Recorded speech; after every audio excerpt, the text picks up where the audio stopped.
Right now on the River Region Evening Edition, Libya's dictator Muammar Gaddafi has been killed. We'll bring you the details on his gruesome capture. Plus, strike talk at SIUC is heating up. Now a second union will vote on a strike deadline. And this may just look like a pile of rocks, but experts say they can cause Mississippi River floods. Evening Edition starts now. Live from the campus of Southern Illinois University, Carbondale. Bringing you the news from around the world and across the river region. This is the Evening Edition. It's a new day for the people of Libya. Ousted Libyan dictator Muammar Gaddafi was killed earlier today by rebel forces. Good evening, I'm April Stanley. And I'm Matt Howard. That's coming from interim Libyan Prime Minister Mahmoud Jibril. New video is just in. We want to warn you it's a little graphic. It shows Gaddafi wounded in his hometown of Sirte. The dictator was carried by a pickup truck to Misrata, where he was pronounced dead. A doctor accompanying Gaddafi in his final moments said he died of 2 gunshot wounds to the head and the chest. Let us recognize immediately that this is only the end of the beginning.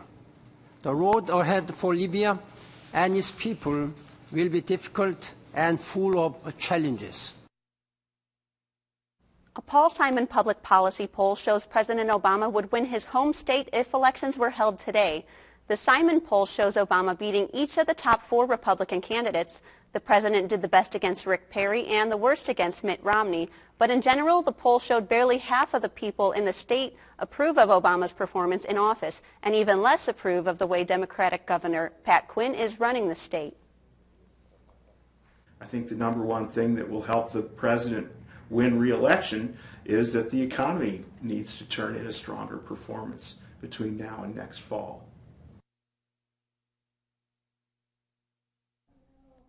A labor strike on the SIUC campus is getting closer. A second union will meet to set a date for the action.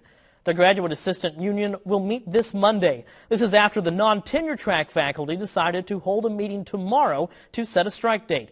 With the possibility of 4 unions, including 2 faculty unions, going out on strike, many students say they're concerned how this labor unrest will affect their education.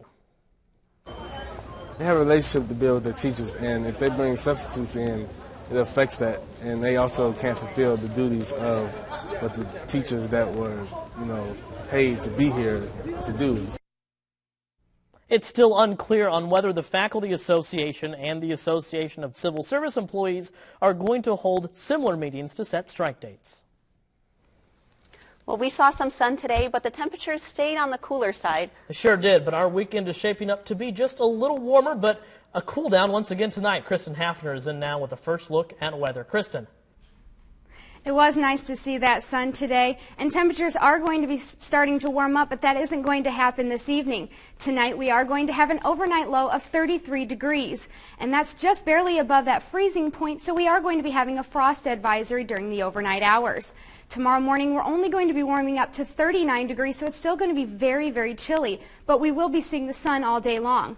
We will have a high of 62 degrees tomorrow. Stick around for my full forecast to find out how warm temperatures are going to get over the next several days. Until then, April, back to you. Thanks, Kristen. People in southern Illinois often deal with severe flooding on the Mississippi River. Sometimes even entire towns are wiped out.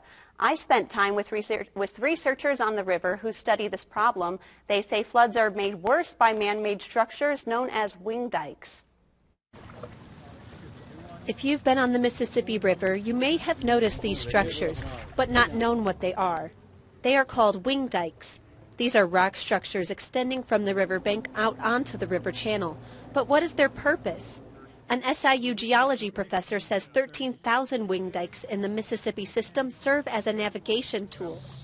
They're put in to facilitate navigation. Plain and simple, that's the main purpose is to make the channel deeper for the boat traffic. He says the Mississippi River is very well trafficked, especially from the Gulf all the way to St. Louis. Even though these structures make for better travel, scientists say more wing dikes equals more flooding. Well, this stretch of the Mississippi River from St. Louis down to Cairo has experienced a lot of flooding over the years. 1973 was the flood of record, and they had the worst flood ever again in 1993. In between, there was in the 80s, 95 was almost as bad, and then down here, the worst flood ever happened this year in 2011. Pinter says where wing dikes have been built, river levels have raised up not by inches, but by 10 to 15 feet in the worst areas. Researchers in southern Illinois are not the only ones pointing to wing dikes. Sahun Hong is a reporter from the Korean Broadcasting Service. He is working on a documentary that focuses on flood planning in South Korea. The Korean government is almost finished with the 2-year, $22 billion project called the Four Rivers Project. We have in Korean Peninsula, there are 4 major rivers, and the government decided to engineering the river for the sake of safer the people in Korea, and it will be finished at the end of next month. Hong says the people in South Korea are unsure that the government has done a good job in planning this project and are worried about flood risks. He came here to compare our system to the Four Rivers Project. He says the major difference between the Mississippi system and that of South Korea is the amount of wing dikes. Here, over 13,000. There, just 16. I definitely can say that this is worse. Pinter says there are alternative methods to wing dikes. In fact, the lower Mississippi gets good river traffic without nearly as many wing dikes as the southern Illinois area. The scientific community is pretty much in agreement that all the data points to these wing dikes as being the dominant cause. Soon enough, scientists will find out whether their research will make a difference on the building of wing dikes in this area. Right now, the Government Accountability Office in Washington is looking at this issue with a report that should be forthcoming later this fall. We'll bring you the details of that report when it's released. Up next, it's day 6 of Occupy Carbondale protests on campus. The tension is rising between protesters and SIUC administrators. You're watching Evening Edition.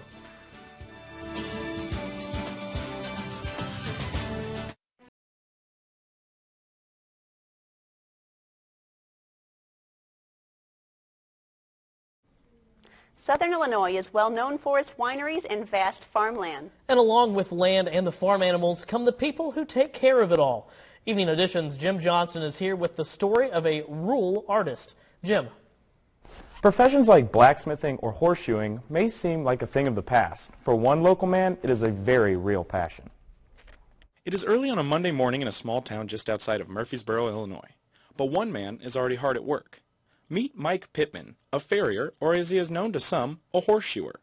However, he never planned on becoming one himself. I got into horses, and my farrier and I became good friends almost immediately, and he got real busy, and I was looking for a way to have extra income so I could afford to keep my own horses. And I asked him if I could apprentice with him, and I was just going to trim horses at first, and it just kept growing and growing. As a farrier, Mike concerns himself with the foot or hoof of the horse. When trimming a hoof, he equates it to simply cutting the nails of a horse. This allows the horse to move easier and avoid a fungal infection. Not all horses require actual horse shoes, but Mike says there is more than one need for a horse to be properly shoed. A lot of times people that ride, and they ride on rocks and stuff, the hoof walls tend to crack up and bust, and if they're on a gravel road. There are some therapeutic reasons. If they've got navicular problems or special problems like that, we do therapeutic shoeing, which is a whole different thing than just regular shoeing. When shoeing a horse, Mike will first trim the hoof and file it down to a smooth surface. He then prepares a horseshoe to fit perfectly to the hoof. Mike prefers to leave a little bit of overhang at the front of the hoof. The hooves are not, they're in a shape, but they expand and contract, so you want to leave enough hoof or shoe sticking out of there that when the hoof expands, it's not going over the top of the shoe. In some cases, he will do what is called a hot shoeing, where he first heats the horseshoe in a furnace before placing it on the horse. This helps to provide an even smoother surface for the shoe to rest on. This practice does not harm the horse in any way due to the thickness of the hooves. Mike, on the other hand, is a different story. Broken hands and broken ankle and that sort of thing. Fingers mostly. Toes. Fingers and toes. But yeah, when you get kicked, it hurts. I won't say you get used to it, but it goes with the territory. There are ways to calm an excited horse, however. One of them is a homemade item that Mike calls a twitch. He attaches it to the nose of the horse and begins to twist lightly. If you do it right, put just enough pressure, not too much, the endorphins calm the horse down and they get relaxed and they quit worrying about what you're going to do, and it kind of puts them in a relaxed state. Mike says that he has seen horses fall asleep from too many endorphins being released. Mike loves what he does, and he has to, because working underneath an animal like that can bring about some pretty disgusting hazards. Usually you can feel them, they get antsy and stuff, but every once in a while I want to sneak one in on you. It just kind of goes with the territory. Horseshoeing is back-breaking work. Take it from me. Mike allowed me to attempt pulling off one horseshoe, and it is nowhere near as easy as he makes it look. Thank you, Jim.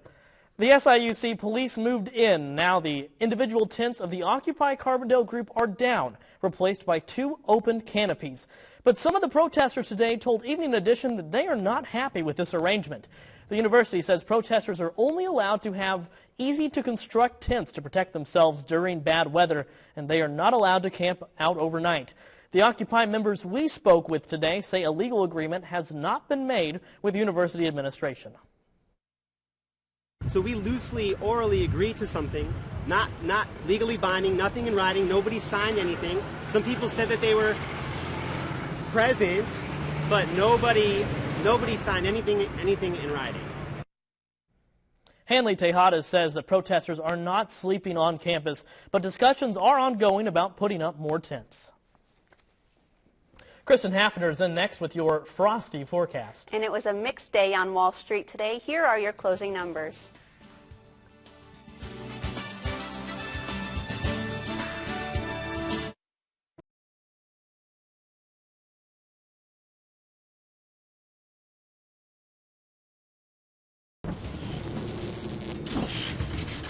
And now the forecast for the river region. This is your Evening Edition weather. After the last couple of days, we saw dreary, rainy weather. Today, we did get to see that sun, but some pretty strong winds did follow. Over the next several days, however, we are going to be seeing some sunny skies with just a couple of exceptions, just a couple of days where we will see just a few showers, but nothing too much to worry about. And we will start having calming winds after tomorrow. Right now, though, temperatures are sitting in at 55 degrees with a dew point of 34 degrees. Our winds are coming from the west-northwest at 11 miles per hour, and we did see gusts up to 25 miles per hour. So like I said, we had a very windy day today. And if we look at our almanac, you can see that we did have a high of 56 degrees with our overnight low tonight of 33 degrees. And like I said earlier, we are going to have a frost advisory since that's just barely above the freezing point. So between 2 and 8 a.m., we will have a chance of seeing some frost. We didn't have any precipitation today, so that leaves our monthly precipitation at just above 1 inch. If we look at our temperatures across the region, we're all about the mid-50s to upper 50s. Mount Vernon was at 54, the lowest in our region. Carbondale and Marion are both at 55 degrees. Belleville and Paducah both at 56 degrees. Cape Girardeau is our warmest at 58 degrees, not quite reaching that 60-degree marker. And if you look at our national satellite, you can see that Illinois does have quite a bit of cloud coverage, but in the southern Illinois area, we didn't have too much to worry about. We had pretty much sunny skies all day long. And if you look over to our west, we do have clear skies that are going to be moving in our direction.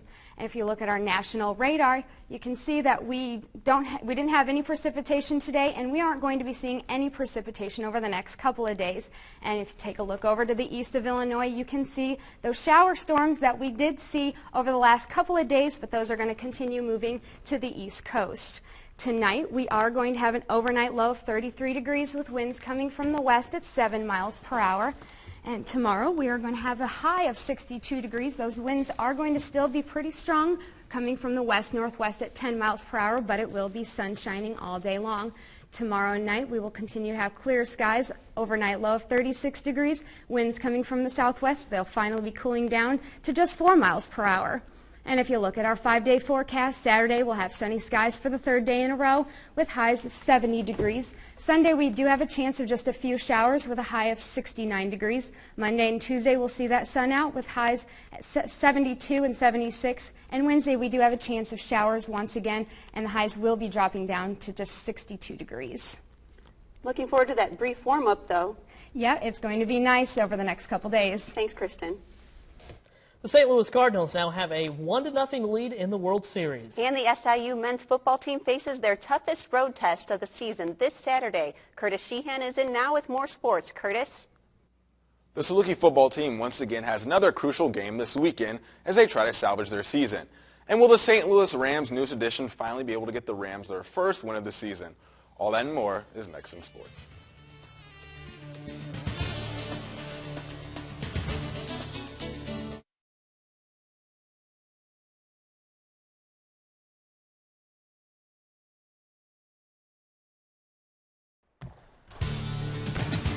And now the latest scores and highlights from across the River region. This is Evening Edition Sports. The St. Louis Cardinals' magic number to win the World Series is now down to 3. In an electric Busch Stadium last night, the Cardinals were able to take Game 1 over the Texas Rangers. Let's see how they did it. Cardinals ace Chris Carpenter gets the start, and Chris Carpenter shows why with this great dive to beat Elvis Andrus for the out at first. In the bottom of the fourth, with 2 men on, NL Comeback Player of the Year Lance Berkman hits a ball down the first baseline that gets past the first baseman, and Albert Pujols and Matt Holliday are able to score to get the first runs of the 2011 World Series. But in the next inning, Texas ties the game up with this deep home run from catcher Mike Napoli. Then we move now to later in the game with runners on the corners. Pinch hitter Alan Craig hits a ball down the right field line just out of reach for Nelson Cruz, and the Cardinals get the go-ahead run to win 3-2. After the game, NLCS MVP David Freese said it's a big win taking Game 1. I think playing a team like Texas, you'd love to get off to a start like that. We've gone through 2 teams prior to the World Series where, you definitely want to grab that first one. But I think we view it as just a victory. There's 3 more that we got to grab. And this is obviously important because it puts us in a position to, head that way. Game 2 is tonight at 7 p.m. local time on Fox. Well, the SIU football team is looking to snap a 3-game losing streak this Saturday. That is easier said than done as the Salukis travel to Cedar Falls, Iowa to face the number 2 ranked Northern Iowa Panthers. Southern played a solid first half this weekend against Youngstown State, but was unable to close out the game in the second half. Northern Iowa brings in a dual-threat quarterback in Terrell Rainey, who has already passed for over 1,000 yards and rushed for 500 more. And Rainey has yet to throw an INT this season. Head football coach Dale Lynn knows that Cedar Falls is a tough place to play, but says his team is amped up for Saturday's game. The atmosphere, our guys love going to UNI. They love playing in the Unidome. It'll be a big crowd there. It's going to be noisy. It's going to be hostile. That in itself is something that I think fires our guys up. Kickoff is set for 3 p.m. local time. The NBA has still not made any progress in their labor dispute. In a 7-hour meeting last night in New York between locked-out players and NBA owners, the league is still unsure on how to split the TV revenue. But one NBA city in our own backyard is refusing to wait for the league to take action. CNN's Janice Broach reports. We're losing revenue as long as the FedEx Forum is not in use because each seat pays so much money to the city of Memphis. But those FedEx Forum seats are not being used like they should with the NBA lockout. Memphis gets a per-seat fee for each NBA event. The longer the lockout, the worse it gets. But if it gets to be half a season or something of that nature, that's a real problem. If that thing sits idle for a whole season, that's a real problem. If this lockout goes, let's say, till December, the city will have to pay some $18 million, and we don't want to put that on the backs of the taxpayers. The Memphis City Council doesn't want to take any chances. That's why the council approved a resolution to look at the possibility of filing a lawsuit against the NBA over lost revenue used to pay the bonds used to build the arena. I think it might be just a little bit premature for us to go down this road. And the reason for this is any outcome that may come of whatever the NBA does is out of our hands.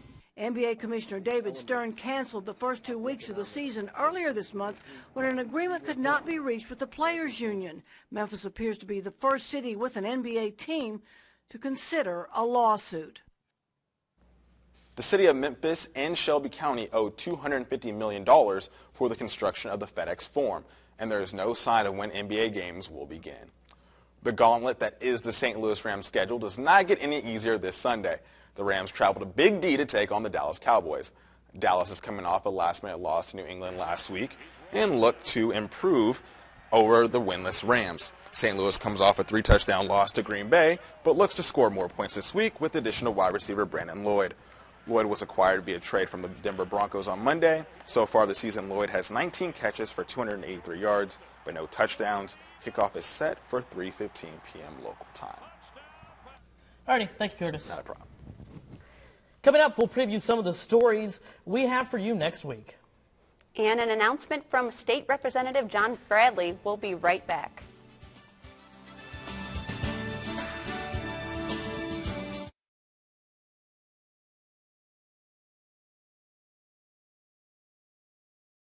Coming up next week, we'll bring you the latest on the SIUC Union strike deadline meetings. Then we take a look at Harley-Davidson's top sales dealership in Marion and updates on the St. Louis Cardinals and their World Series quest. That's next week at 5 right here on the WSIU television stations. And this just in, State Representative John Bradley announced today that he will not be running for Jerry Costello's U.S. House seat. However, he will seek re-election for the 117th district next year. Thank you for joining us tonight. Evening Edition is now online at SIUTVnews.com, and you can follow us on Twitter at River Region News. I'm April Stanley. And I'm Matt Howard. For Kristen Hafner, Curtis Sheehan, and everyone here at the Evening Edition, have a great night.